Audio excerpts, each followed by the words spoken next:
laser pointer here. Great, thank you. Thank you very much. It's really a great pleasure to be here, especially where this all really started. And I'll try to be a little bit visionary today, because I think the pharmaceutical industry is in a crossroads. I don't know that the large pharmaceutical companies have changed their behavior a lot right now, but as you're all probably aware, tens of billions of dollars of drugs are coming off patent in the next 5 years, to the tune of about somewhere around half of the current revenue in biotechnology and pharma is going to be off patent. And the replacement for these products as an industry, but more importantly, the new products for human health and disease are going to have to come from somewhere, and they certainly cannot come from the rather sluggish and inefficient processes that have been developed in the past. So we really needed a new approach, and that was one of the things that excited me about coming to this company. And I'll try to give you a history of where we were and where actually the co-founders were, two of whom are sitting in the audience today. 7.5 years ago, and I joined about 8 years ago. So let's dive right in. We'll make some forward-looking statements as a public company, and I'll try to run through a fair amount of stuff, today. And I apologize if I go too quickly. I'll try to speak a little more slowly than usual. I'll give a brief history of the company and where we are today, and some of the guiding principles on building the company. And I think people always underestimate what it takes the day in and day out, especially as companies get a bit bigger and all the people are involved. It's a real big challenge. But I think by keeping our eye focused on the drugs and the drug candidates, we've been able to navigate these waters and continue to do so. So EPIX today, as Yehuda mentioned, really sprung from the technology that was BioIT, which was incorporated in Israel in December of 2000. And it was founded by a couple of venture firms along with the founders, which I'll get into in a minute. It was founded as a drug discovery company focused on G-protein coupled receptors. For those of you who don't know, GPCRs are a mouthful. I'll tell you about them in a minute. But these are drug targets and ion channel targets focusing in major markets, including Alzheimer's disease, pulmonary disease, and other CNS and inflammatory diseases. We have a validated platform. It's pretty remarkable for any company to come up with what is now 4 new chemical entities that are in the clinic, 3 of which are still in the clinic in the past 7.5 years. And if you look at the actual time that we were a drug company, to put 4 small molecule drugs effectively in the clinic in 5 years, these are all oral molecules with good half-lives, is I think unprecedented. So this technology really has led to something special and unique. The strategic partnerships we've been able to form are allowing us to move things ahead, and we'll get into that as we talk about how to fund what is a very expensive process, as you're all aware. So the pipeline of candidates is what we have today. When we merged with EPIX Pharmaceuticals, and I'll talk about the merger in a minute, we inherited from them a drug, an imaging agent called Vasovist for magnetic resonance imaging, specifically to look at blood vessels. And EPIX was successful in actually inventing Vasovist and getting it approved everywhere else in the world except for the United States. The US FDA decided that the way the clinical trials, the phase 3 trials had been done was just, they didn't like them. And that was the criticism, literally, that they just didn't like them. And so they did not approve Vasovist, but meanwhile the EMEA, Switzerland, and in fact 31 other countries have approved this agent. We are able to see a light at the end of the tunnel, though. It looks like we will be able to get Vasovist approved in the United States, and that'll happen hopefully by the end of this year if all things go well. So we've been working on that as a merged company. But what really came from Predix, or BioIT, and you can see the beginning of each of the drugs is called PRX for Predix, are 3 compounds that are in the clinic right now and 2 additional compounds that are nearing the clinic. Again, for a 100-person company over about 5 years, it's not a bad pipeline. And you can see we're not afraid of large diseases. We'll get into some new data, some exciting data with Alzheimer's disease I'll talk about. We have a drug being developed for pulmonary hypertension. This is a big unmet medical need, especially in patients who have severe chronic obstructive pulmonary disease. Cognitive impairment, targeting the serotonin 6. and a couple of preclinical programs, as I mentioned. So not a bad pipeline. And frankly, that's what most excites me about this company, is that the technology that Sharon Shacham invented in her PhD and that Yael Morantz helped build, it really allows us, with a small number of people, to derive this kind of a pipeline in a relatively short time. So let's talk about some of the early evolutionary drivers. It is a growing and difficult problem to convert a technology into something that the markets, either the private markets, more so today now than even the public markets, are willing to fund. And that's the problem. And this word sustainable business is the tough part. So biotechs and small pharmas, that is, those without sufficient revenue to to cover their costs, rely on investors and partners in order to fund the company. And today, most platforms get relatively little credit. It's really a focus on output. Now, I'm giving this talk, and unfortunately, I'm in conflict with my colleague of mine from Millennium, Barry Green, who's giving a talk upstairs on building an innovative biopharmaceutical company. Barry is the president and COO of Alnylam Pharmaceuticals. There's a case where they have been able to take a unique technology platform and do some really amazing deals. They just announced a $1 billion deal with Takeda last night. So I feel a little bit funny saying that. But in terms of making small molecule drugs, all of the big pharmaceutical companies have access to most of the technologies, and it's just tough to get credit for the technology platform. It's all about the drugs that end up in the clinic. The real driver on Wall Street nowadays, and it just seems to keep moving further and further, is really phase 2B clinical data. That is, until someone sees real proof of concept in humans with relatively large populations, there's just not a lot of belief in these compounds. And that's because over the past 20 years, 25, 30 years, people have been hit with so many surprises, so many unusual side effects, so many regulatory hurdles that most people just don't believe anymore. It's funny, nowadays phase 3 gets almost less credit because everyone expects phase 3 to work. So if phase 2B works, you get more credit. If phase 3 works, everyone agreed it should, and you don't get any more credit until the FDA or the EMEA or the other authorities approve the drug. So it's a bit of a difficult public market, at least out there.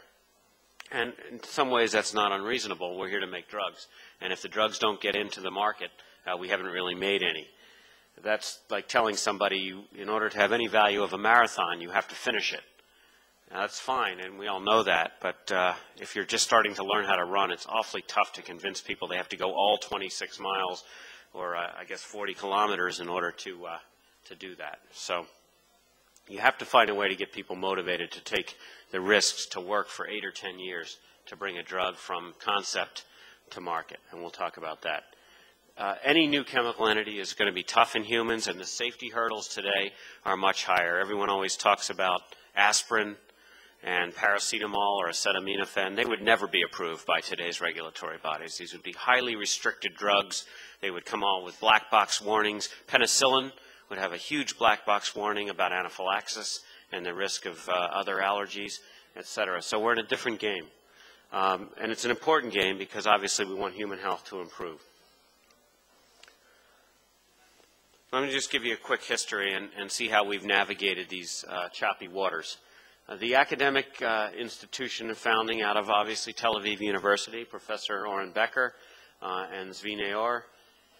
And it was the core technology that Sharon Shacham's PhD thesis put together. Sharon and Yael there, as two of the co-founding members of the company, are sitting in the table to my right. She's currently the head of drug development at the company and has moved to the United States. Dr. Yael Morantz is the head of VP Computational Chemistry and the 28 or so person group that we have here in Ramat Gan. I like to say, and I can say it here, that the group in Ramat Gan is the brains of the company, and the group in America is really kind of the rest of us. So it's good to have the brains over here. And the entrepreneurship was really founded by Dr. Sylvie Neumann, who really found Oren Becker and Sharon and put this company together, and Chaim Aviv was one of the co-founders as well. So a nice background to the company. The original funding came out of Yozma from Israel here. Chen Shor was the partner at the time. Chen is now my chief business officer and doing a phenomenal job with some very nice deals. And he brought in OrbiMed, which is about a $6 billion fund in New York. Actually quite an unusual investment for OrbiMed, because OrbiMed does a lot of late-stage investments and public investments. And what we had was an exclusive worldwide license to Tel Aviv University, patents and knowledge around the predict algorithm. And I'm happy to report that we've actually been able to send checks back to Tel Aviv University now from some of the collaborations we've done. So it's nice to know we're also giving some things back, and well earned. Quickly on GPCRs, again, a mouthful. It wasn't my fault. I didn't invent the name. These are proteins that traverse the membrane. They are 7 transmembrane proteins. They are sometimes called 7TM proteins. And they go back and forth 7 times. And then there's a G protein down here, which you can't see because it's not there. A G protein down here where the coupling occurs. And so the signal is transduced from outside the cell, and then it's transduced through the G protein, and then so on into the nucleus. We've expanded the technology to include related proteins like ion channels and potentially transporters. Ion channels look a little bit like this. I can't say too much because Yael will get mad at me, but it's about twice as big and basically the same, which the scientists tell me is horribly simplistic. The platform really has tried to focus on targets with clear biological activity in humans. One of the biggest risks today in human drug development is that the targets are not well validated in humans. As many of you know, we can validate almost any target in animal models. But it's extremely hard to know if that target is relevant to humans. So unless there's a human mutation where there's a disease because of that mutation in the particular target, or there's other information as an off-target side effect from another drug, or if you're second in class to a drug, it's just very difficult to be sure that when you get into humans, even if you have a good drug, that it's going to work. So we've tried to focus on areas where there's at least some biological validity, if not true clinical validity. And the program runs through this very nicely colored graph. I'm sure the programs themselves aren't so pretty. The sequence of the G protein coupled receptors fed into the model with the predict algorithm. This is then used to do an in silico screening. So instead of the 500,000 small molecules that are actually stored and brought by robots into cell cultures to be tested, we do all this stuff on the computer. And that's why 28 people in Ramat Gan can do the work of about 300 people in most companies, because this is all done on the computer. This whole process to come up with a series of virtual hits takes about 4 months to 5 months. And I should say also that our screening algorithm, rather than using 500,000 compounds, today uses close to 4 million unique compounds. So again, you're getting a lot of unique aspects to this procedure because we simply don't have to rely on wet biology to do most of the work. Now, what's really remarkable is that despite the track record of this kind of system in the industry, we routinely get hit rates of 10% or higher, which is an astounding hit rate. That is that when the computer prioritizes the top 200 or so compounds, approximately 20 of those compounds will show very reasonable potency on the target, which is a very nice hit rate. So instead of actually buying 500,000 compounds and testing them, we buy the 200 compounds that the computer spits out, and I should say there's a lot of human intelligence involved, and we'll actually test those. So it becomes a much smaller problem to deal with in terms of wet biology, which, as you know, is expensive and time-consuming. The leads are then optimized. Because you have the three-dimensional structure, it's far easier to come up with leads now. So you take a hit. If you know what the hit is supposed to do, it's much easier to optimize. There's one other point to remember. Drugs have about 10 properties that are critically important on the average. So if you take a drug by mouth, one of the things it has to do is obviously it has to be able to permeate through your gastrointestinal tract, get into your bloodstream, and in doing so it has to go through your liver without getting chewed up and spit out. And just those simple things that I just talked about are very complex, obviously. And you need to be able to make a drug that will do all the things I just said. If the drug needs to work on the brain, it has to cross the blood-brain barrier, and it has to circulate in your blood for many hours. Any medicinal chemist, any decent pharmaceutical chemist can take any compound and modulate the structure of that compound and get one of the properties I just talked about. The problem is that 9 times out of 10, they do that, you lose the affinity for the target. Okay, so the key goal of any drug development is to be able to maintain affinity to the target protein and at the same time build in the pharmacology that makes something a drug rather than just a compound. By having the structure in front of us, we can do that much more efficiently. And instead of producing 1,000 compounds in the lab during this lead and drug candidate stage, down here, we produce fewer than 100 compounds in the lab. So the problem is reduced about tenfold by having this structure-guided drug design. All right, let's dive back into the business now. We have a sense of the backbone. The original business model back in 2000, when things were a bit different, is that you could create pictures of G protein coupled receptor proteins, that is structures on the computer that would aid in the drug design, and that you would be able to sell these to big pharmaceutical companies who would pay lots of money for non-exclusive licenses to these structures. And one of the reasons they would do this is because the X-ray structures of these proteins until very recently have not been available at all. And even today, out of the 800, only 2 of them have been crystallized. Okay. But the biotech bubble obviously burst in 2001 and technology went away as a real asset, in terms of an asset that somebody would pay for. So there was a board decision in late 2001, about a year after the company was founded, to establish a United States-based medicinal chemistry group near Boston, Massachusetts. Part of that, the choices were really between Boston and California. With the time zone differences, a 10-hour time zone would, and I agree with this, would be just impossible to work properly. A 7-hour time zone is actually nice once you get used to it, because you effectively have a two-step company, one group, a 2-shift company, one group working with the other, and of course you all work on Sunday, you all work every day of the week pretty much. And we work on Friday, so it becomes a 6-day work week, and it becomes a 2-shift situation once you get used to that. There were about 10 employees in Israel at the time, and a site was opened in the United States just north of Boston. I was hired out of Millennium in September 2002, and I got excited about this company because, frankly, even though we had a lot of people at Millennium, we had a lot of interesting drugs that we had bought from other people. We found it extremely difficult to make our own drugs. And even today, after Millennium was just bought for $8 billion, I don't believe that Millennium has any significant internally developed drugs in its pipeline. It may have 1 or 2, but after 12 years in the business of trying to make drugs, it really hasn't been terribly productive. So my excitement here was to come and change the way drugs were made. And it was about a time frame change and an investment stage.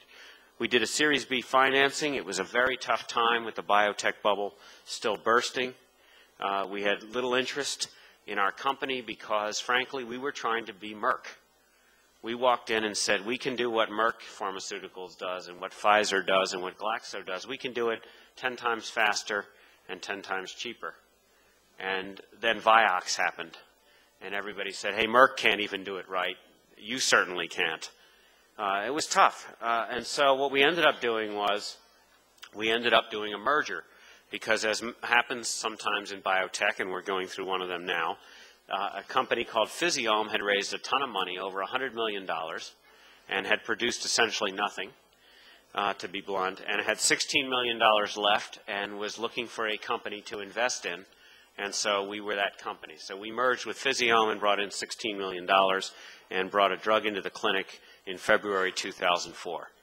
So a year and a half after the company became a medicinal chemistry company with the U.S. group, with our laboratories in Massachusetts, and as I said, the brains here in Ramat Gan, we put a drug in the clinic. And that drug turns out to be extremely safe. It didn't work very well, but we were able to move it to the clinic and through a series phase 2B study.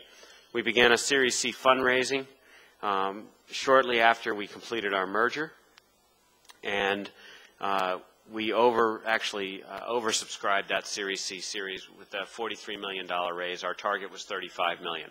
So that was a standard venture capital raise. It was a slight up round from the merger, and it was a very nice deal for us.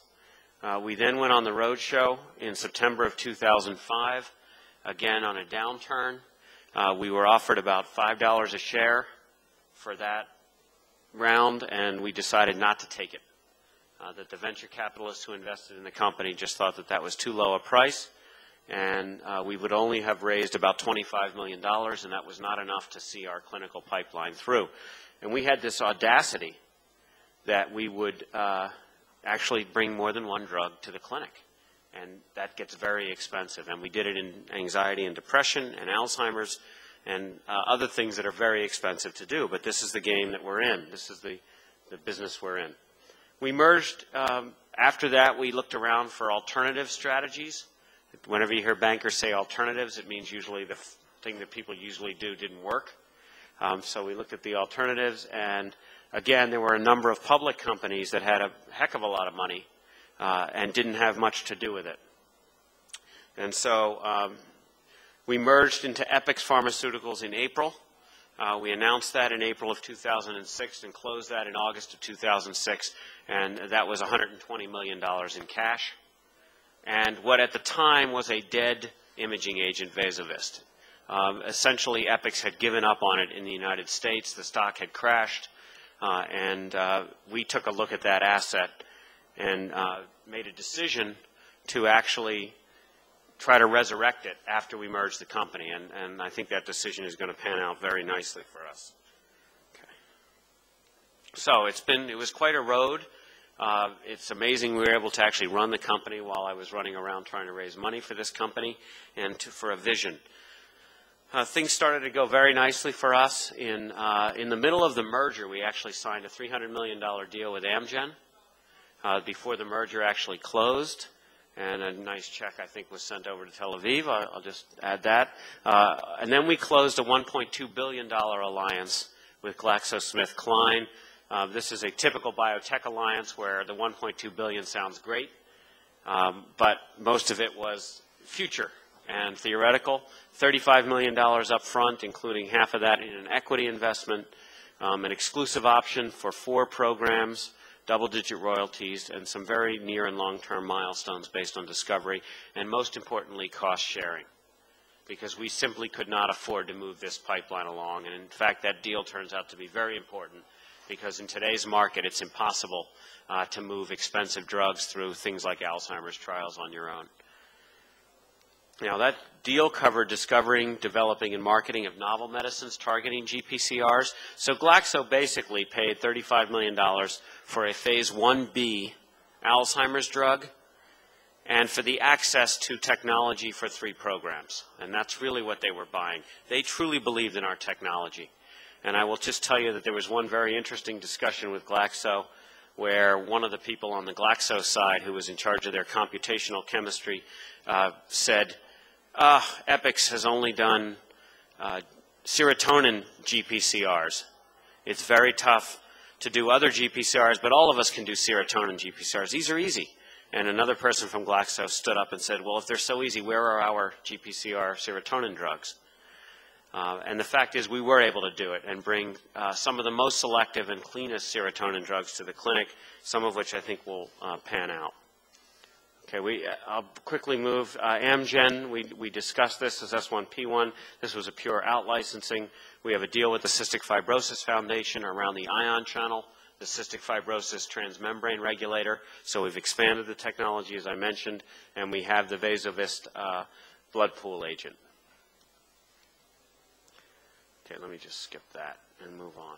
So how did we get from an academic institution to a company now of 115 people across 2 sites? A lot of people who build companies will tell you it's impossible to build a company across a continent when it's small, especially with a 7-hour time difference. And obviously I strongly disagree with that. I think if you have great people and you set up the right communication systems, you can do it. And I'll show you what we've done to make this work. Product portfolio, we meet weekly. Now, that's a lot of pressure on scientists who have to deliver. No scientist wants to be held accountable every week, and none of us do. But if you don't do that, you lose your traction. And that's where we have our weekly operations meetings. Every 2 months, we do have a portfolio committee meeting, which is run by Sharon, and that meeting reviews all of our products and the science behind them. So these are really the 4 things that helped us to build the company. Now, I've gone way over because I wanted to give you a flavor for how the company was built and some of the key basics that we did. I think we've been very successful in converting a very nice technology into drugs that are in the clinic. I want to leave you with one little bit of data. I can't help it, and so you'll bear with me maybe for an extra minute. And this is on a drug for Alzheimer's disease. This is probably going to be one of the greatest, if not the greatest, cause of morbidity and mortality in our lifetimes. People in here. We are making huge progress in cardiovascular disease and cancer. One thing we know about Alzheimer's disease is that one of the neurotransmitters that is selectively missing is the acetylcholine neurotransmitter. And it is made by neurons that are largely in the hippocampus and that have to do with memory. The reason for these neurotransmitters to be lost is because the neurons are shut down by the beta amyloid and by the tangles. And what happens is, over the course of disease, the number of neurons that are functioning go down, and the amount of acetylcholine that's produced by each neuron is reduced. We've been able to produce a drug that actually binds to these neurons up here, and in so binding, does two things. One is it takes the neurons that are asleep in this disease and it wakes them up. So they actually start producing acetylcholine again like they should, and it takes the neurons that we're producing and it makes them produce more.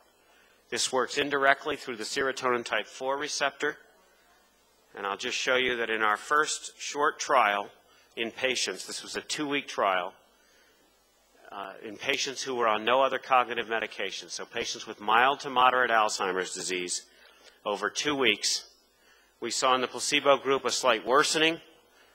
Plus is worse. On the placebo group, the 50 milligram group got a little bit better. This is once a day for 2 weeks.